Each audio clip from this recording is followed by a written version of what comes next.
l'intelligence artificielle comme nouvel outil de la justice. Avec la loi Le Maire votée en 2016, il est prévu que l'intégralité des décisions de justice soit à l'avenir mise en ligne.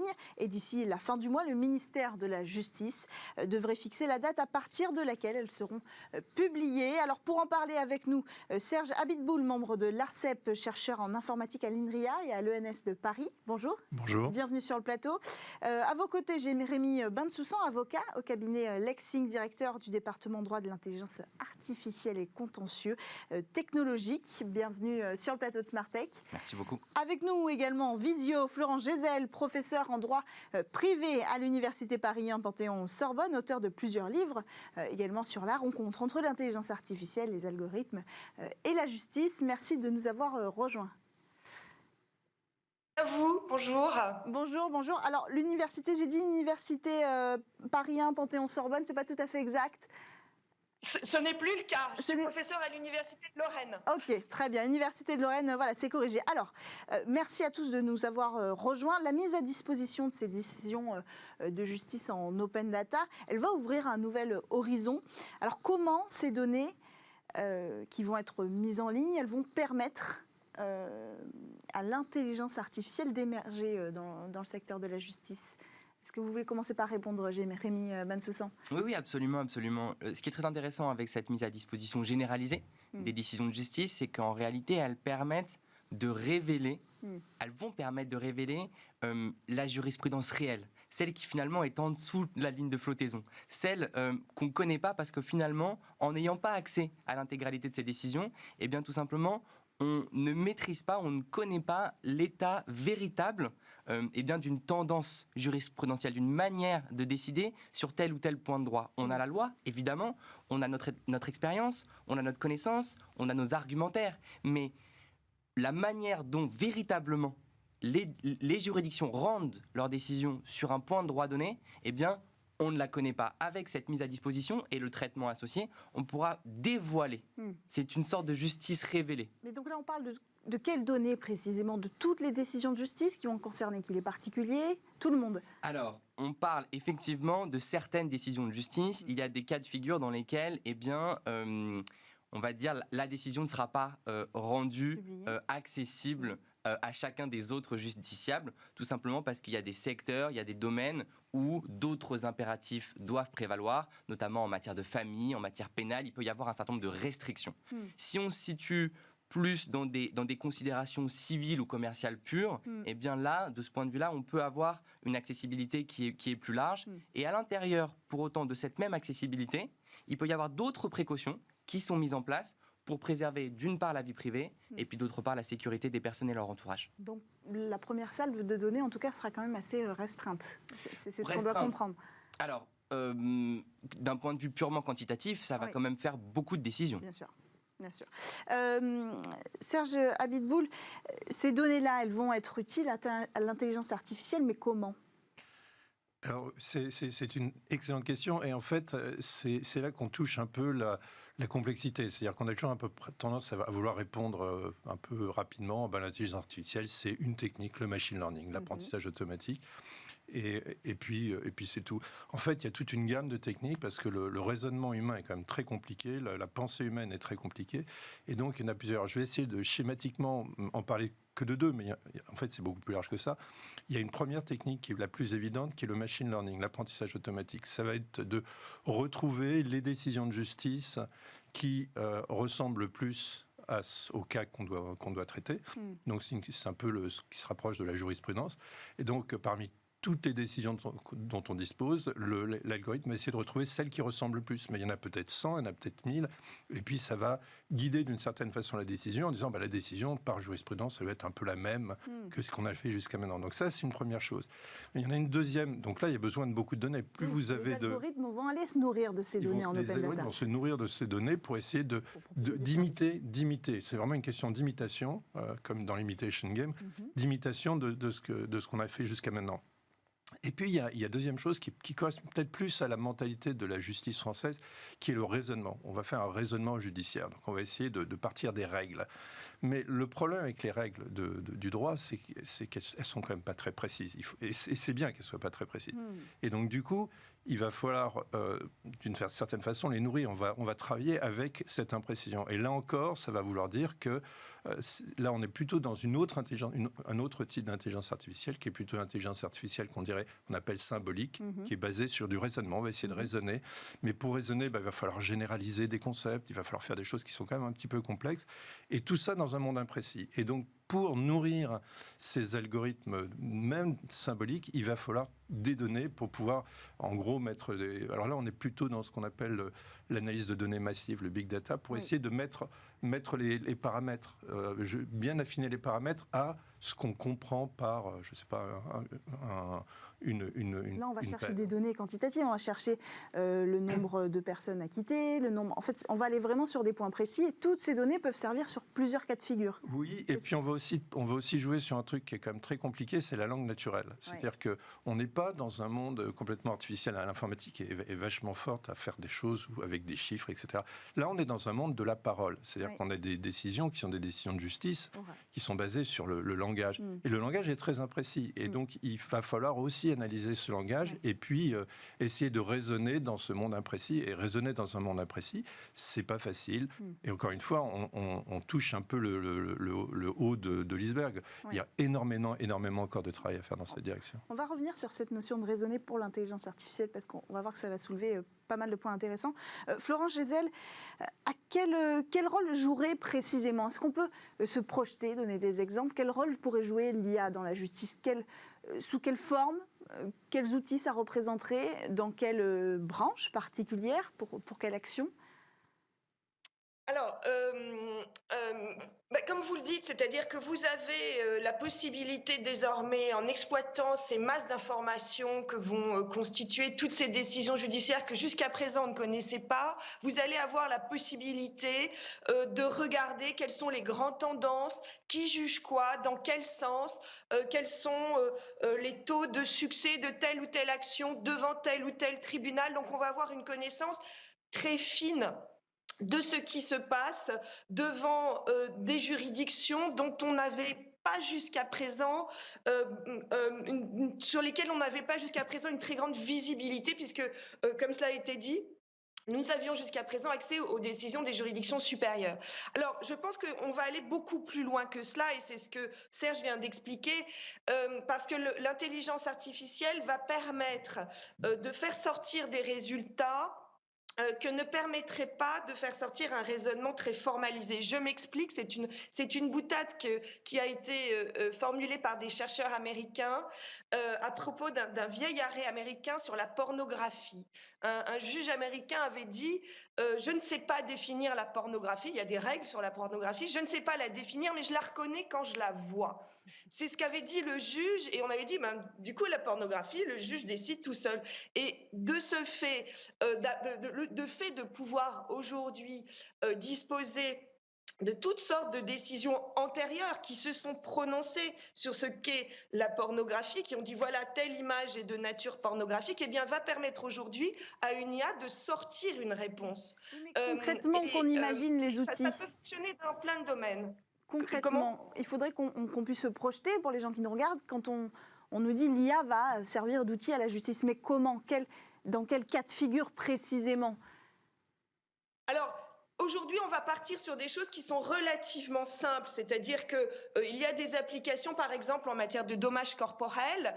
On dispose d'un corpus de décisions passées sur les indemnisations en matière de dommages corporels, sur les cas dans lesquels l'indemnisation a été accordée, sur le montant qui a été accordé, et on va pouvoir faire tourner des algorithmes qui vont donner, à partir des cas passés, des éléments concernant les chances de succès, le montant que l'on peut escompter.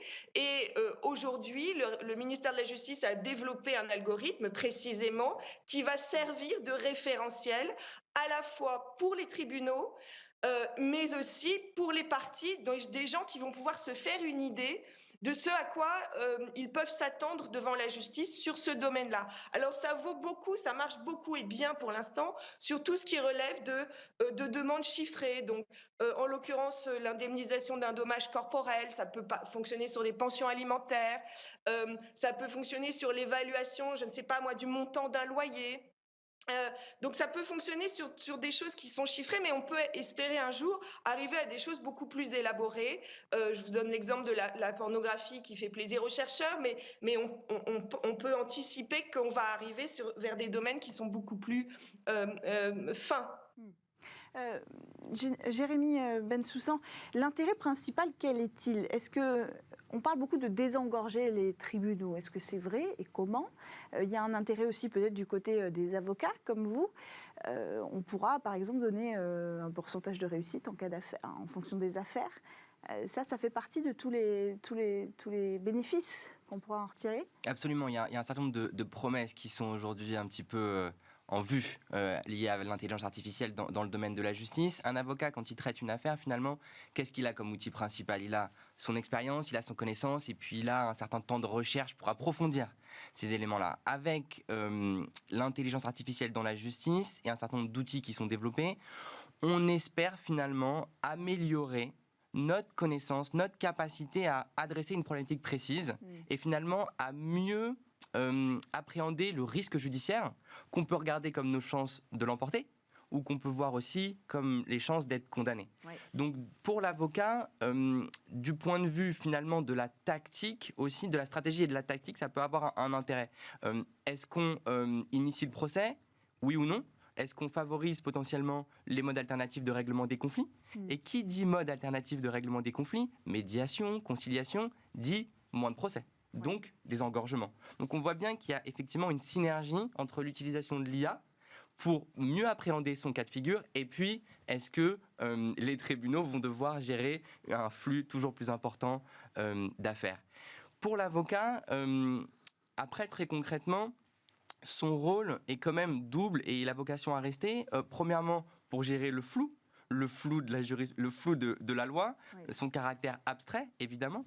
Et puis, il a aussi un intérêt, j'allais dire, simplement pour traduire les objectifs de son client en demande, en prétention juridiquement articulée. Pour tout ce qui est conviction, avoir les bonnes décisions pour finalement appuyer sa position, avoir aussi des éléments quantitatifs, comme on l'a dit tout à l'heure, pour positionner le montant d'une demande, le montant de dommages et intérêts. Là, les technologies d'IA peuvent être d'un secours absolument intéressant. Est-ce que vous voulez réagir là-dessus, Serge Abiteboul, sur les bénéfices concrets que peuvent apporter liés à la justice? Tout ce qu'a dit Jérémy, je partage absolument complètement.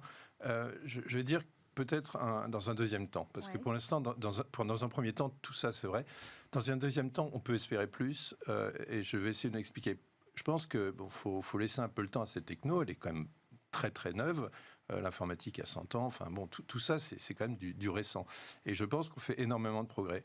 Disons je suis pas futurologue, je ne saurais pas dire dans combien de temps, mais je pense qu'on peut espérer relativement moyen terme, avoir aussi des algorithmes qui permettent d'être plus justes.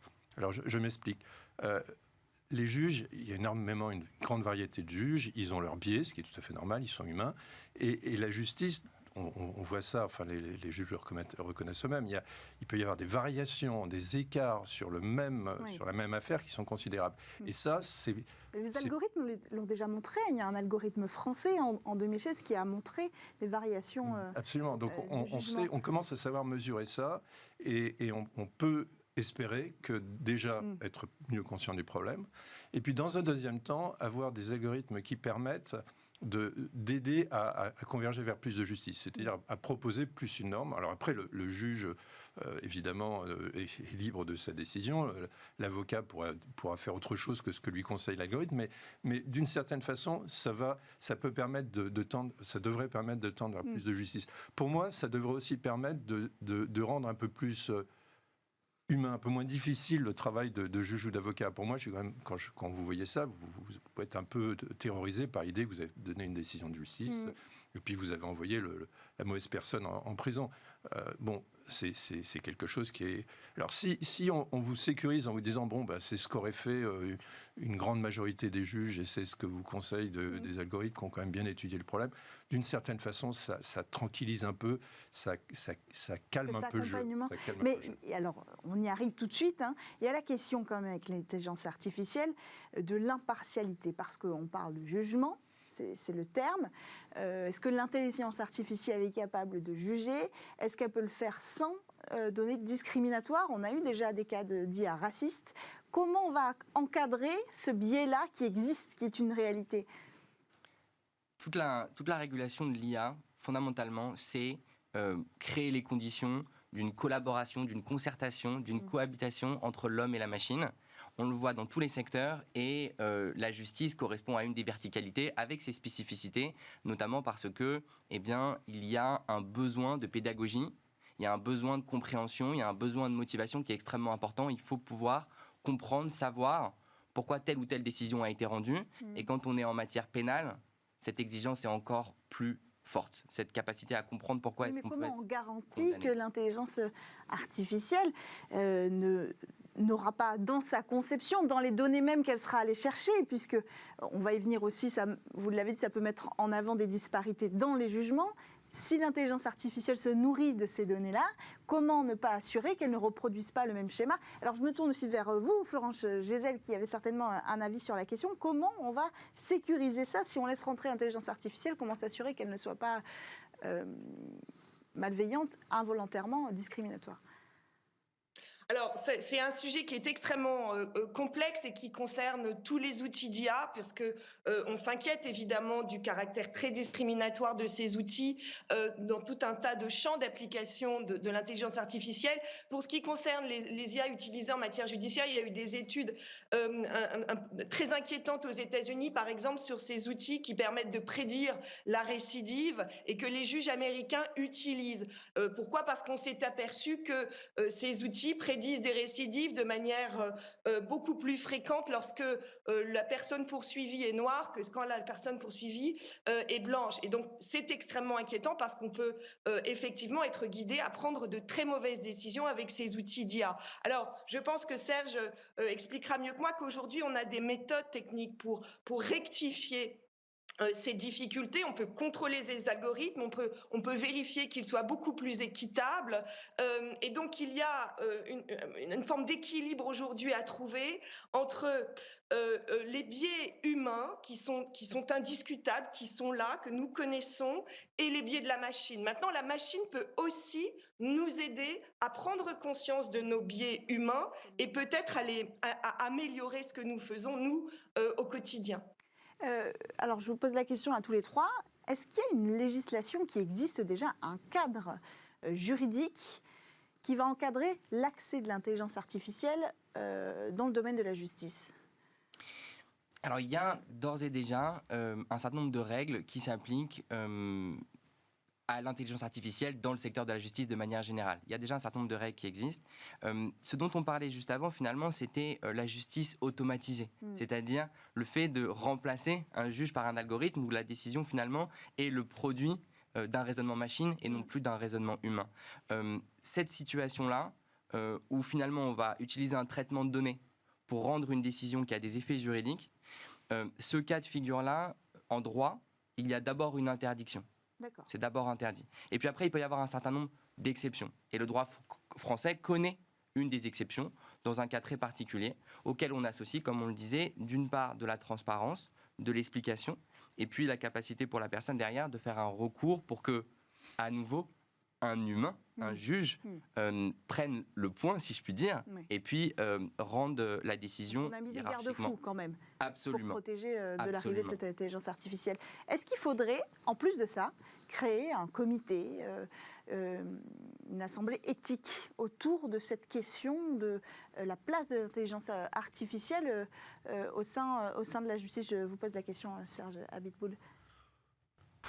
Vous inquiétez pas, il y a plein de comités éthiques qui sont créés de tous les côtés. C'est pas quelque chose c'est quelque chose qu'on voit arriver. Oui, bien sûr. Enfin, je veux dire, c'est de la technologie.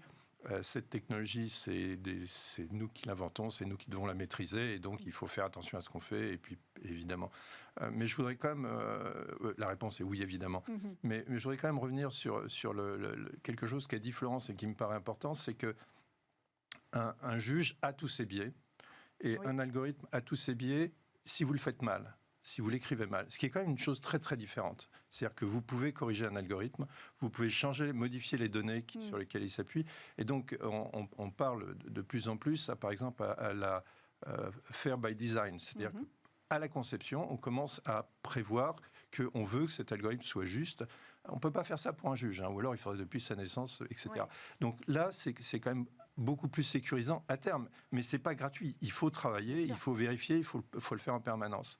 Donc ça, c'est la recherche qui va être chargée de cette. C'est la recherche, et il faut le faire depuis la conception de l'algorithme et en le testant. Mais maintenant, on dispose de technologies pour faire ça. Donc c'est possible de le faire. Il faut juste faire attention. Il y a très souvent en ce moment, le problème n'est pas tellement le fait que l'algorithme soit injuste, ils le sont souvent, c'est qu'il soit souvent mauvais. Parce que c'est vachement facile de faire un petit algorithme dans son coin et puis de vendre ça un peu partout en disant il est vachement bon et personne ne va le vérifier. Je pense que la question, c'est aussi la qualité. Très souvent, l'algorithme, Florence a parlé de l'algorithme Compass aux États-Unis pour la prédiction des récidives. Cet algorithme était franchement mauvais. Et le fait mais il se basait en plus sur des données humaines. Il se basait sur des données humaines qui n'étaient pas parfaites, mais l'algorithme lui-même n'était pas très bon. Et il a mis en évidence aussi un dernier point sur lequel je voudrais venir, qui est que c'est pas facile de décider ce que ça veut dire l'algorithme est juste, parce que d'autres chercheurs ont montré que l'algorithme de Compass était finalement juste sur un autre critère. Et des chercheurs enfin ont montré que les deux critères n'étaient pas conciliables. Donc il y a une vraie difficulté, c'est une difficulté qui est politique, qui est juridique, c'est qu'est-ce que vous voulez ? Qu'est-ce que vous voulez que votre algorithme fasse ? Est-ce que vous voulez aussi qu'il corrige peut-être des injustices sociales ? Pourquoi pas ? C'est un choix de société quand on décide ce que c'est qu'un algorithme. Et après, il faut bien le faire et puis vérifier que ça marche bien, quoi. Il y a encore beaucoup de discussions à avoir, en fait, avant de laisser place à toutes ces technologies. Énormément de progrès et de précautions à prendre. Merci beaucoup à tous les trois d'avoir participé à cette discussion autour de l'intelligence artificielle comme outil de la justice. Merci à vous, Jérémy Bensoussan, avocat au cabinet Lexing et directeur du département droit de l'intelligence artificielle et contentieux technologique. Florence Gessel, donc professeure en droit privé en Lorraine, à l'Université de Lorraine. Je rectifie cette fois, et également auteur de plusieurs livres sur la justice et les nouvelles technologies. Et à vous, Serge Abitboul, membre du board de l'ARCEP et chercheur en informatique à l'INRIA et à l'ENS Paris. Le temps d'une courte pause pour nous. On se retrouve tout de suite pour votre rendez-vous Game Business.